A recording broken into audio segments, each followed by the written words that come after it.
বিসমিল্লাহির রহমানির রহিম। আসসালামু আলাইকুম প্রিয় ভিউয়ার্স, আশা করি আল্লাহর রহমতে যে যেখানে আছেন ভালো আছেন, সুস্থ আছেন। সবার সুস্থতা কামনা করে পবিত্র ঈদ উল ফিতরের শুভেচ্ছা সবাইকে জানাই। আজকের টপিকটা হলো, আমি একটা জায়গায় চলে আসছি।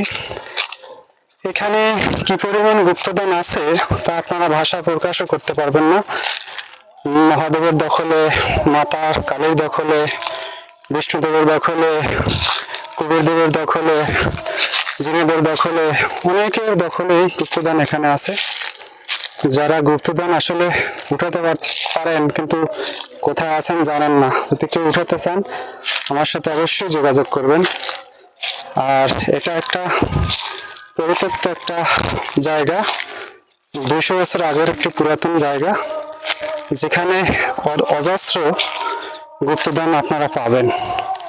যদি কেউ উঠাতে চান তাহলে অবশ্যই আসবেন, যোগাযোগ করবেন।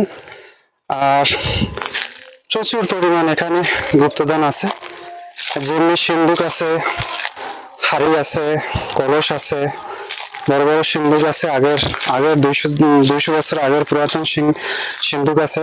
আমি এখানে আসছি দেখার জন্য, আমার একজনে বলেছে, তাই আমি নিজের নিজ চোখে দেখার জন্য আসছি। আর অবশ্যই আপনার এই